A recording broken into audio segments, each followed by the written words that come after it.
आशा र भरोसाका केन्द्र हाम्रा हुनहार युवा नेता राष्ट्रिय प्रजातन्त्र पार्टीका एकमात्र सांसद माननीय राजेन्द्र लिङ्गेनज्यूलाई आफ्नो उम्मेदवारी किन के को लागि र कसरी यो पार्टीलाई रूपान्तरण गरेर राष्ट्रिय प्रजातन्त्र पार्टी मात्र होइन, कार्यकर्ताले मात्र होइन, यो देश र जनताको लागि म यसरी यो पार्टीलाई अगाडि बढाउँछु भन्ने प्रतिबद्धता जाहेर गरिदिनु म विनम्र अनुरोध गर्छु।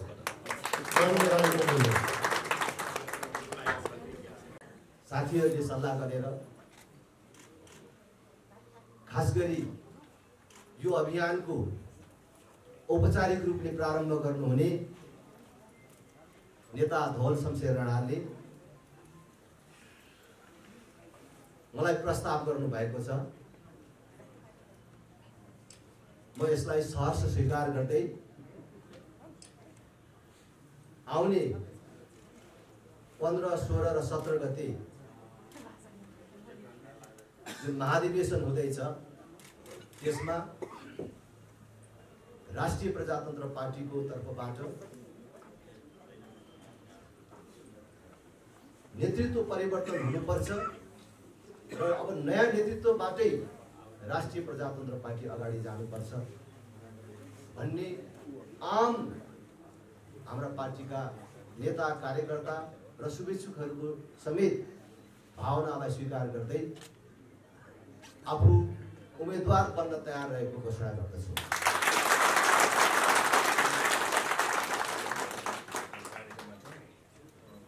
मैले फेरि पनि भन्छु,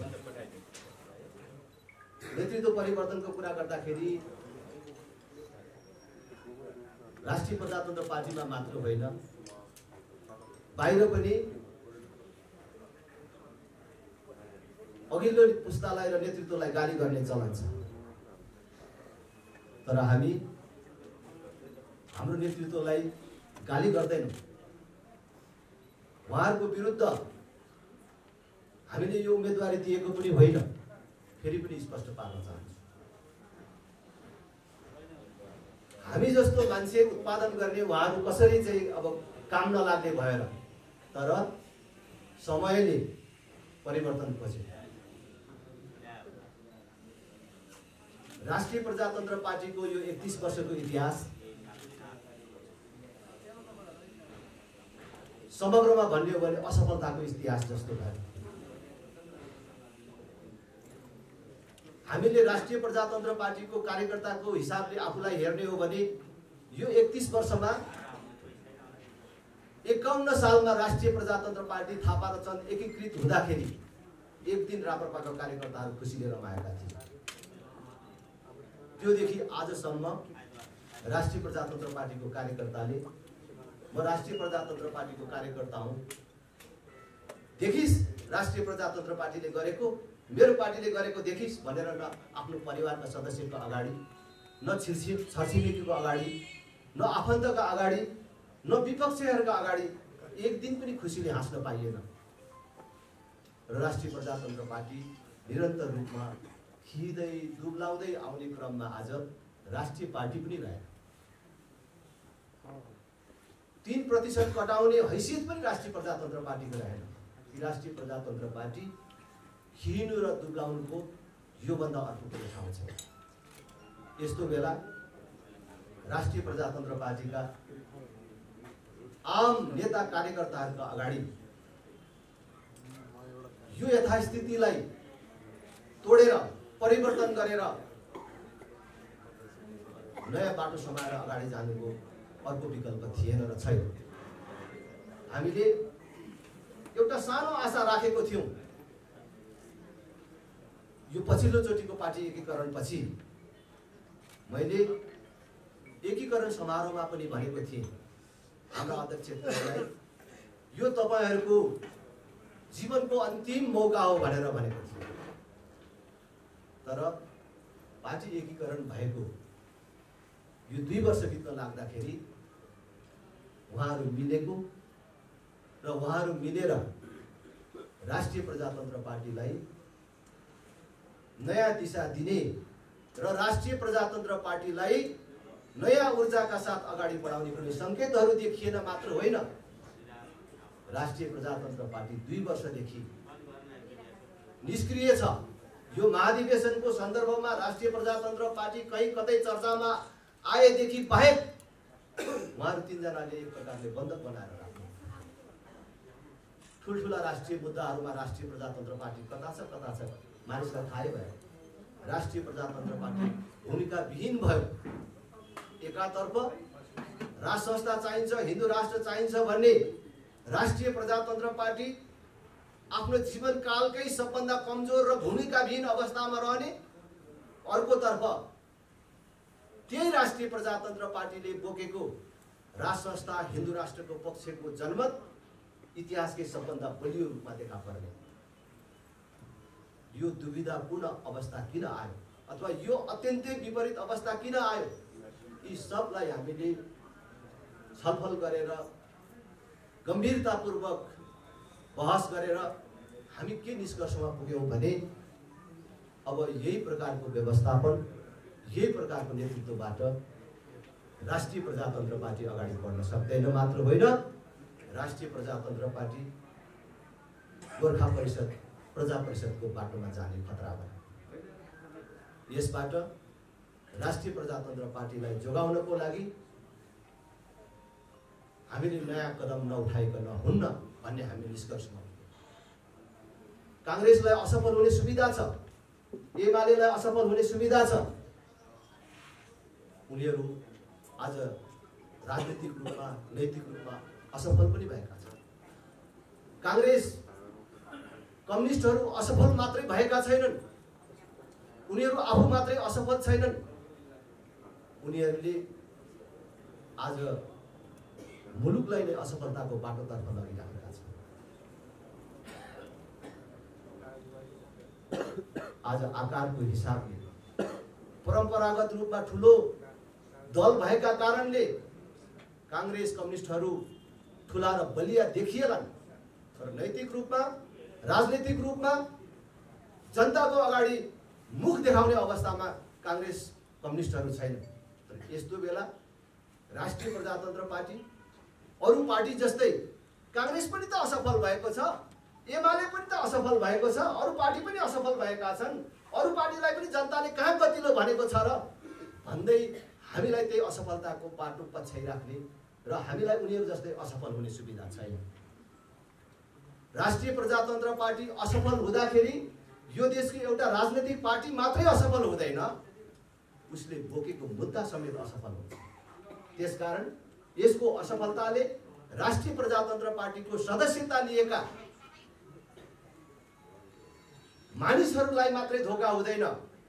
राष्ट्रिय प्रजातन्त्र पार्टी एउटा बलियो पार्टी बन्ला, राष्ट्रिय प्रजातन्त्र पार्टीको नेतृत्वमा राष्ट्र संस्था हिन्दू राष्ट्रको पुनर्स्थापना होला, संघीयताको खारेजी होला, देश भ्रष्टाचार मुक्त मुलुक बन्ला, देशमा सुशासन कायम होला, हाम्रा भाइ छोराहरूले देशमै गरी खाने बाटोको निर्माण होला भनेर सपना देख्ने र हामीप्रति शुभेच्छा राख्ने आम नेपाली जनतामाथि समेत धोका हुन्छ।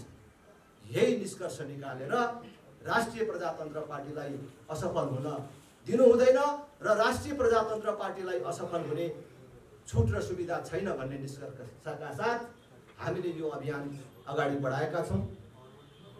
म यो घोषणा मार्फत, यो कार्यक्रम मार्फत देशभरका राष्ट्रिय प्रजातन्त्र पार्टीका महाधिवेशन प्रतिनिधि साथीहरूलाई आह्वान गर्न चाहन्छु।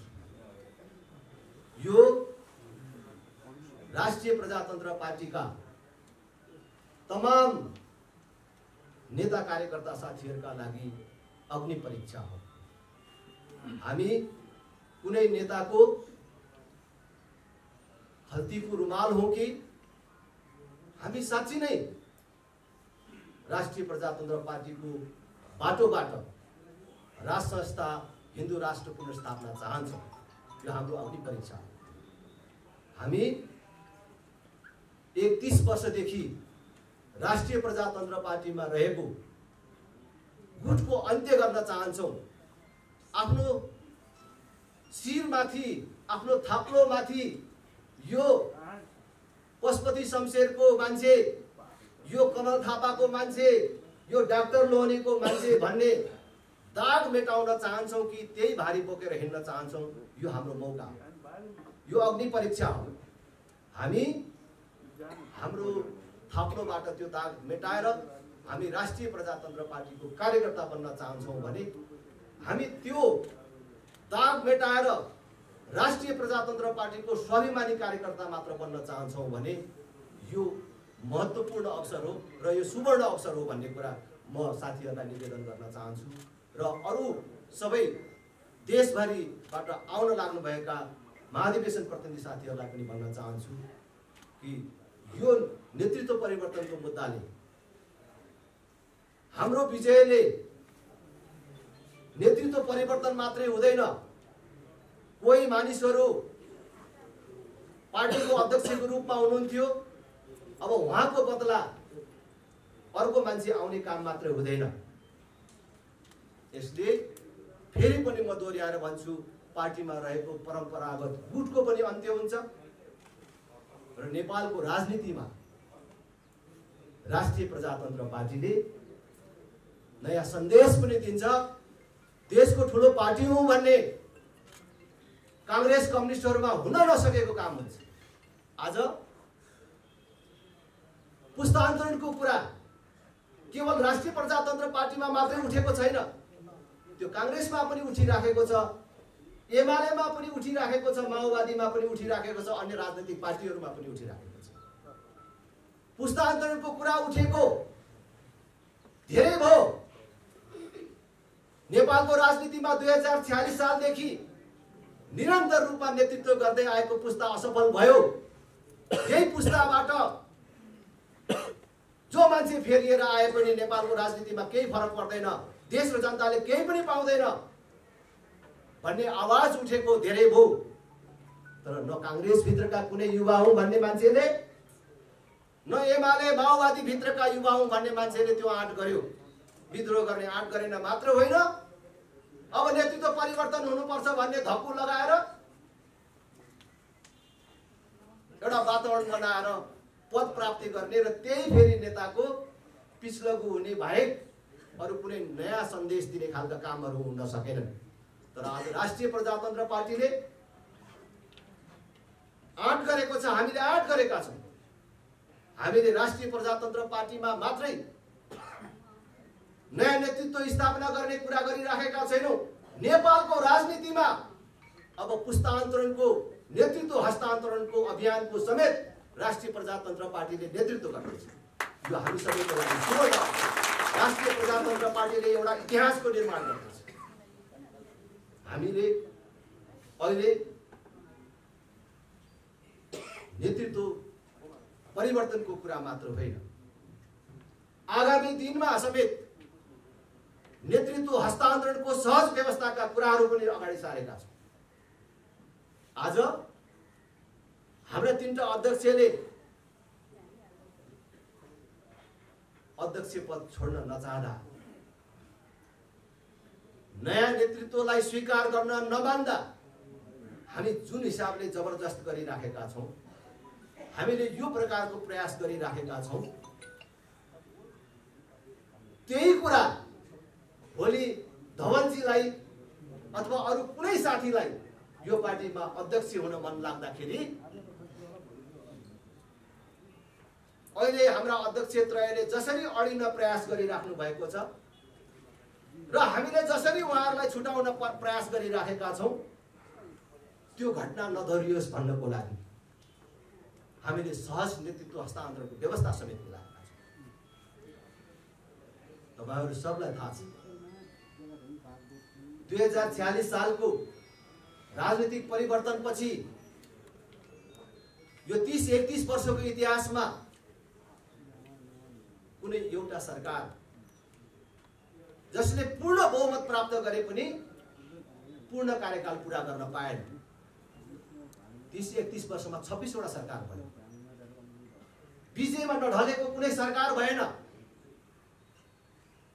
र कुनै त्यस्तो राजनीतिक पार्टी रहेन जो नफुटेको होस्।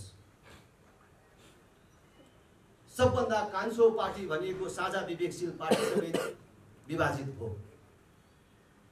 किन त्यस्तो हुन्छ नेपालको राजनीतिमा? किन एउटा सरकार पूरा कार्यकाल पूरा गर्न सक्दैन, बीचमै ढल्छ? किन सबै राजनीतिक दलहरू विभाजित हुन्छन्? यसको कयौं कारणहरू होलान्, तर मूलमा नेपालको राजनीतिमा नेतृत्व हस्तान्तरणको सहज व्यवस्था छैन। चाहे त्यो नेपालको संविधानमा होस्, राजनीतिक दलहरूको विधानमा होस्। एउटा मान्छेले पाउने बेलामा 10वटा प्रयास गरेर 10वटा बाचा गरेर पार्टी अध्यक्ष पाउने, प्रधानमन्त्री पाउने अथवा त्यो प्रमुख कार्यकारी पद प्राप्त गर्ने पाएपछि त्यसलाई कि अरूले घिसारेरै निकाल्नु पर्ने कि चिहानसम्मै लानु पर्ने। यो किन भन्दाखेरि एउटा मान्छेले कतिचोटि प्रधानमन्त्री हुन पाउने, एउटा मान्छेले कतिचोटि पार्टी अध्यक्ष हुन पाउने भन्ने कुरा म फेरि भन्छु, नेपालको संविधानमा पनि छैन, राजनीतिक दलहरूको विधानमा पनि छैन। त्यसकारण नेतृत्व हस्तान्तरणको सहज व्यवस्था नभएको कारणले आज दलहरू सधैँ विभाजित भइराखेका छन्, सरकार सधैँ अस्थिर भएको छ। दलहरूको विभाजन र लगातारको सरकारको फेरबदलले देशमा जुन अस्थिरता आएको छ, त्यो दुष्परिणामको शिकार आज राष्ट्र र जनता भएको छ। त्यसबाट मुक्त गर्नको लागि पनि अब कमसे कम हाम्रो पार्टीमा एउटा मान्छे, एउटा व्यक्ति 2 कार्यकाल, बेसीमा त्यो पनि 2 कार्यकाल भन्दा पार्टी अध्यक्ष हुन नपाउँछ। राष्ट्रिय प्रजातन्त्र पार्टीले भोलि प्रधानमन्त्री हुने मौका पायो भने पनि 2 कार्यकाल भन्दा बेसी हुन नपाउने। र हामीले कल्पना गरेको हिन्दू राष्ट्रमा सबै धर्मावलीलाई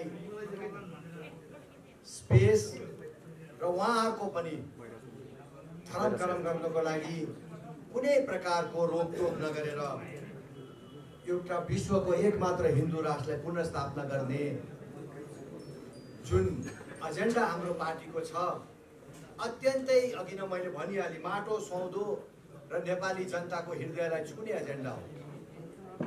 यस्तो एजेन्डा हुँदाहुँदै पनि हामीले यो पार्टीलाई एउटा राष्ट्रिय पार्टीको रूपमा पनि स्थापित गर्न सकेन।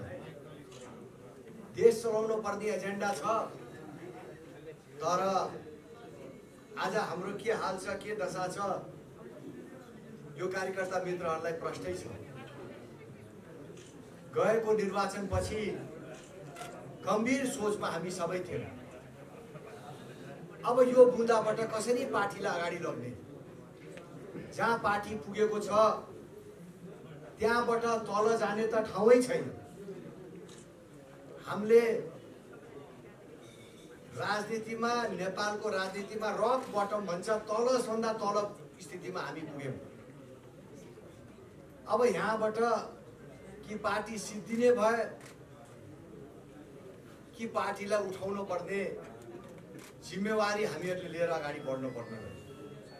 2-3 वर्षबाट हामीले भन्दै आएको छौँ कि सबै कुरा राम्रो हुँदा हाम्रो पार्टी अगाडि बढ्न सकेन र यो देश चलाउने पार्टी हुन सकिराखेको छैन। यो किन भइराखेछ?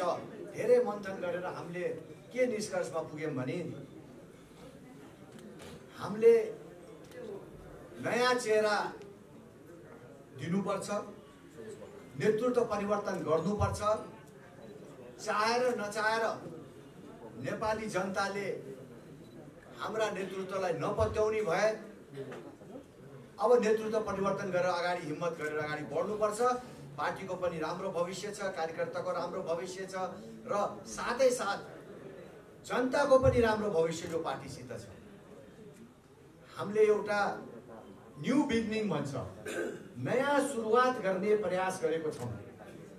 पार्टीको लागि मात्रै होइन, कार्यकर्ताको लागि मात्रै होइन, देशैको लागि एउटा न्यू बिगिनिङ, नयाँ सुरुवातको एउटा थालनी भइरहेको छ र पार्टी चाहिन्छ। राजाको ग्राफ हेर्नुहोस् यति माथि उठेको छ, हजारौंको संख्यामा युवाहरू राजसत्ता र हिन्दू राष्ट्रको पक्षमा देखिए। अब यसलाई कसरी त पुनर्स्थापना गर्ने कुरा ब्यालेट भन्दा अर्को केही छैन। यो प्रजातान्त्रिक प्रणालीमा भोटैको माध्यमले, राजनीतिकै माध्यमले हाम्रो मूल्य र मान्यता खारिज भएको हो र राजनीति र भोटैको माध्यमले हामीले यो मूल्य र मान्यतालाई फेरि स्थापना गर्ने अर्को उपाय छैन, हाम्रो बाध्यता हो। र त्यस क्रममा यी सबै कदमहरू चालिया हो। राजावादीहरू पनि सल्बलाएका छन्। हिन्दू राष्ट्र चाहने त अहिले आज जनमत संग्रह गरे भने 80-90% नेपाली जनता हिन्दू राष्ट्रको पक्षमा छन्। सबै पार्टीका जनता र कार्यकर्ता पनि यसैको पक्षमा छन्। तर त्यसलाई वैधानिक रूपले जनताको बीचमा एउटा पत्याउँदो परिस्थिति, मजबुत पार्टी, भरोसेदार नेताहरू जबसम्म अगाडि हुँदैनन्, नेपाली जनताले केसमा मत हाल्ने। एकचोटि त हामीलाई दिएकै हो, यहाँ धेरै साथीहरू राम्रो पनि नेपालबाट आउनु भएको छ, मेहनत गरेकै हो, नेपाली जनताले पत्याएकै हो, पछ्याएकै हो। तर के समयले, परिस्थितिले, के हाम्रै कारणले हामीले जनताले चाहेको जस्तो गर्न सकेनौं र त्यसको दण्ड सजाय हामीले भोगी पनि रहेको छौँ। अब यहाँबाट अगाडि कसरी जाने भन्ने कुरालाई लिएर 1.5-2 वर्षबाट मन्थन हुँदै थियो र मैले प्रष्टै नेताहरूलाई भनेकै हो, एक कदम पछाडि हट्दिनुस्, फेरि 2 कदम अगाडि आउनु होला। त्यस क्रममा सुनवाई भएन, समय बित्यो र अहिले महाधिवेशन आयो। महाधिवेशन भनेको पार्टीको दृष्टिकोण, मूल्य, मान्यता, सञ्चालन गर्ने विधि र नेतृत्वको विषयमा गहन छलफल गरेर परिवर्तन गर्नुपर्छ भने यही बेला हो परिवर्तन गर्ने। अघि पछि कराएर केही हुनेवाला छैन। बेला आयो परिवर्तन गर्ने र अब पनि हामीले परिवर्तन गर्न सकेनौं भने हाम्रो पार्टी अगाडि बढ्न सक्ने स्थिति छैन। यो मूल्य र मान्यता, हामीले बोकेको एजेन्डाहरूलाई अगाडि बढाउन सकिन्न र यही बेला हो कार्यकर्ता मित्रहरू अब मजबुत भएर, मजबुतीका साथ मनलाई मजबुत बनाएर अब व्यक्तिको मुख होइन, अब पार्टीलाई हेर्ने र देशलाई हेर्ने बेला आएको छ। त्यस क्रममा अनि यही सबै क्रममा मैले भन्दै आएको 1.5 वर्षबाट यो अभियान सुरु गर्दाखेरि मै हो नेता, मेरै पछि सबैजना आउनुपर्छ भन्ने छैन। अरू कोही पनि होनार व्यक्तिहरूले नेतृत्व गर्न आउँछन् भने म एक कदम पछाडि हट्दिन्छु र म second hand man, third man हुन तयार छु भन्दै मैले भन्दै आएको। र त्यही क्रममा हाम्रो होनार मान्यज्यू राजेन्द्र लिङ्गदेवज्यू अगाडि आउनुभयो, मेहनत गर्नुभयो। उहाँको पनि सबैभन्दा उत्कृष्ट अहिले देशमा पनि, जनताले पनि, हाउसमा पनि र पार्टीभित्र पनि उहाँलाई सबैले पछ्याएको छ, मानेको छ, माया गर्छन् र उहाँलाई नेतृत्व दिनुपर्छ भनेर मैले आफैले सोचेर एक कदम पछाडि हटेर मान्य राजेन्द्र लिङ्गदेवलाई मैले यो नयाँ नेतृत्वमा हाम्रोतिरबाट नयाँ सोच, नयाँ परिवर्तन र नयाँ पुस्ताको तिरबाट अध्यक्षको मैले चाहिँ नि अध्यक्षको पदमा अगाडि सारेको सम्पूर्ण अगाडि बढाएर खाता लगाइदिने